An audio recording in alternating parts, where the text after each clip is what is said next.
За өдрийн мэнд нар 8-гийн монголчуудаа. За одоо дэлхийн нийтээр ямар нэг ингэж мөргөлдөөн болоод байна л да улс хоорондын. Тэрний мэдээж цаад учир шалтгаан газрын тос болон байгалийн хийн л одоо нөөцийн төлөө одоо мөргөлдөд байна. Гэхдээ энэ мөргөлдөөн 21-р зууны эцэст газрын тосны төлөө биш ээ. Ер нь цэвэр усны төлөө ийм мөргөлдөөн болох шинжтэй байна. Учир нь би зөвхөн ганцхан жишээ авъя. Гямлайн өндөр усыг манайхан бүгдээрээ л мэднэ.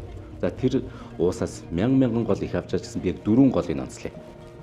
За нэг нь Инд мөрөн тэр одоо Гямлайн усаас их аваад тэгээд Арабын тэнгис цутгачаа тий.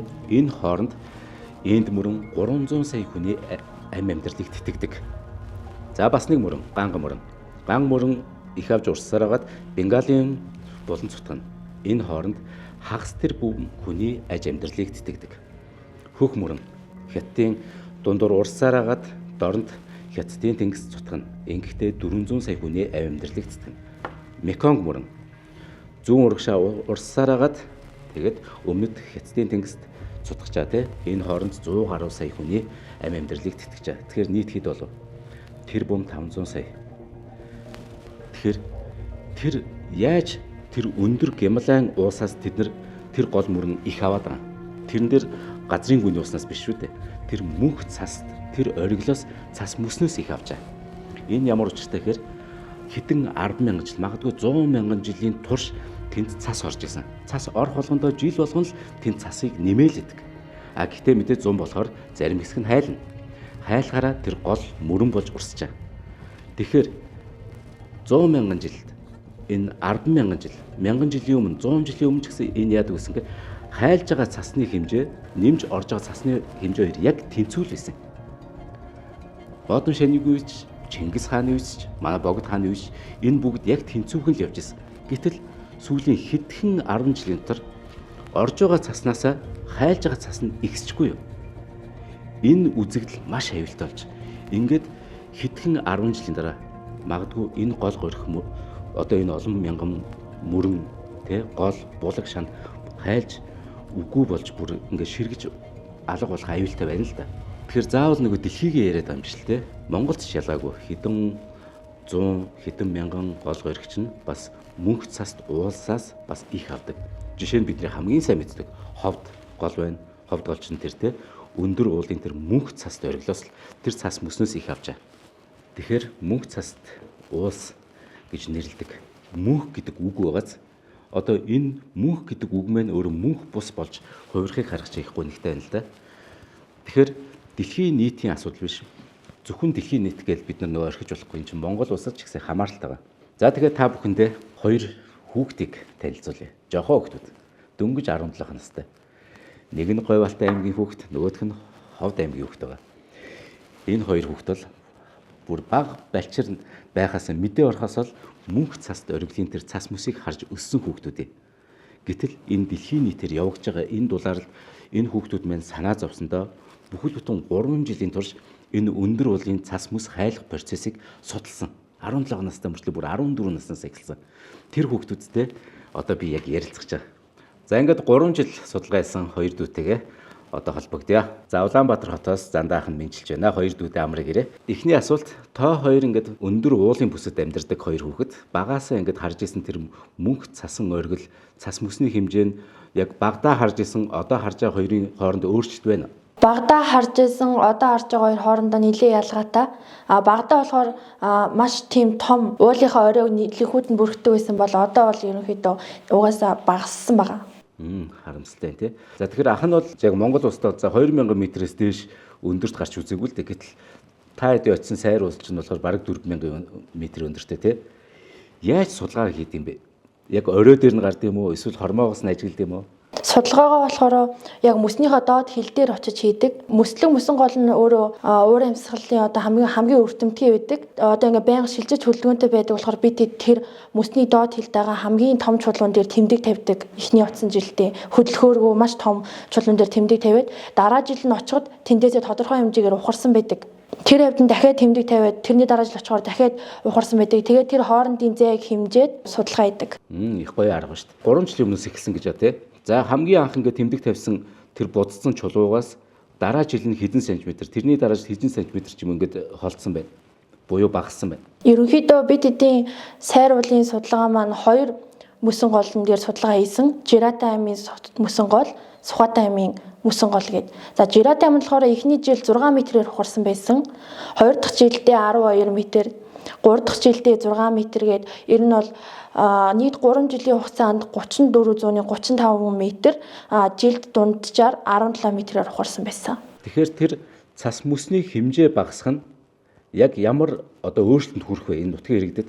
Цас мөсний хэмжээ багаснаар мэдээж усны нөөц багасж ургамлын ургац багасна. Ургамлын ургац сайр уулын хувьд бол биомасс нь 52% байдаг. Тэр үзүүд багаснаар мэдээж мал идэх хоолгүй болж иж сайр уулын оршин суугчид малчид жилд 2-оос 7 удаа нүүрлэхийг шаардлагатай болно. Унтны усаар хангагдах чадвар нь мэдээж муудна.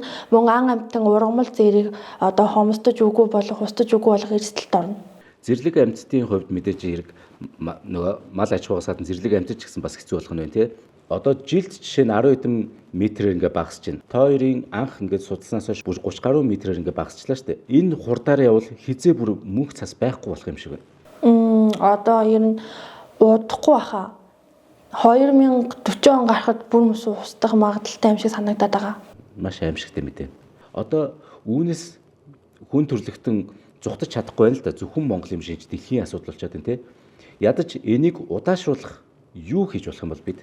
Байгаль дэлхийтэйгээ хамгийн түрүүнд зөв харьцаж сурах хэрэгтэй. Мөн одоо дүүнертаа ч гэсэн зөв үлгэр дуурайлуулж чадах хэрэгтэй. Наад зах нь хогийн савнд хийх, ангилж хаях, мөн дээрээс нь ус байгаль орчноо хамгаалах бүгд дотроо хоорондоо ингээд хэлхий холбоотой явж байгаа болохоор жижиггүй алхам ч гэсэн том зүйлийг өөрчилж чадна гэж бодож байна. Өстэй гайхалтай сайхан хариуллаа. За ингээд судалгааны явцад бас ингээд урд өмнө олж мдээгүй тийм ямар нэгэн сонирхолтой зүйл юу вэ? Сонирхолтой зүйл гэвэл би цасны хайлтыг хараад их гайхсан. 1977 оны үед бол сайр уулын цасны метр квадрат бол 4407 байсан бол 2021 оны түвшинд 12.8 болтлоо 12.8 болтлоо багассан. Энэ бол үнэхээр миний хувьд маш харамсалтай. Бараг 30 гаруй метр квадрат багассан байсан. 40 жилийн орон сайр уулын маань хувьд өөрөө 437 км квадрат мөслөгтэй. Бидэд болохоор 22, 23, 24 онуудад судалгаа хийгээд түүнээс чи 25, 26 сүүлийн 2 жил судалгаагаа хийгээгүй. Одоо тэр хугацаанд бас хэр ухарч одоо хэр хайлж байгааг бол мэдэхгүй байгаа. Тэгээ маш их харамсалтай байгаа. Мөн Жирата амны мөсөн 13 мөсөн голын нэг мөсөн гол устгахад маш ойрхон ирсэн байгаа. Монголын ургамлын 3.2%-ийг сайр ууланд байна гэж бид нэр тогтоож чадсан. Одоо ингээд цас мөс хайлаад байна шүү дээ. Илүү хурцтайгаар. Тэгэхээр бид болохоор буруу ойлгоод байж магадгүй. Одоо ингээд эхлээд гол мөрөн их үерлж байгаа юм шиг харагдах бах тий. Их устаач юм шиг. Мөсөн голын хувьд болохоор яг доотлихоо сайр ууланд амьдардаг хүмүүсийн одоо ундны ус болж ийсэн. Дээрээс их авч урсаад эхний жил очиход усны урсц нь маш ширүүн, доод гүүрээр гарахад маш эрсдэлтэй, ер нь бэрхшээлтэй байсан. Сүүлийн жилүүдэд татраад байгаа нь бүр нүдэн дээр их давуу мэдэгдэжсэн. Усны урсгал, солбит зэтрэн бүгд аюу ингээ багассан байсан. За бид бүхэн 3 жилийн хугацаанд ажиллахдаа ийм мөнгө цас зуусан ажиглалт судалгаа хийх ийм ном гаргасан байгаа. За ямар ч сайхан заавал авч уншнаа. Тайдаг бүр энийг бүтээл болгоод эрдэм шинжилгээ бүтээл болгоод ном гаргасан гэдэг бол бүр цочирдом сайхан мэдээ ахын хувьд. Одоо тий энэ контентыг үзэж байгаа бас хүн болгон та нараар бахарч байгаа. Энэ ирчээрээ байгаль дэлхийгээ улам их хайрлаарай. Бас бид нар ч гэсэн бүгдээрээ хичээе. Тэгээд их дэлхийдээ амьтан ургамал хүм болгонд одоо ээлтэй тийм орчныг бүрдүүлэхийн төлөө хамтдаа гар гараасаа атгаад тэгээд урагшилцгаая. Баярлалаа. Таны ажлыг самжилт хүсье. За ямар гэчин бүр сайхан ярьцлага болчихоо. 12 3 настай хүүхдүүд ингээд 3 4 жилийн турш мөнх цас дуулын тэр одоо мөс хайлтыг ингэж судалсан гэж үнэхээр төсөөлж явсангүй. За мэдээж ингээд хүүхдүүд маань нэг л өдөр аав ээж болно. Тэгтээ хүүхдүүдтэй бидний багад энд нэг энэ уул чинь мөс цастай байлаа гэж бити яриасаа л гэж үнэхээр хүсэж байна. Ийм аюул бол энэ ирчээрээ явах юм бол их одоо ийм аюул ойрхон байна шүү дээ. Тэгэхээр мөнх цасан малгайтай, ногоо модон хүрэмтэй гэдтэй дамдын сурамгайн одоо тэр тэгж гайхалтай шүлгэлж исэн энэ шүлэг маань үеийн үед мөнхөд одоо энэ шүлэг маань яг бодитоор оршин байгаасай л гэж хүсэж байна да.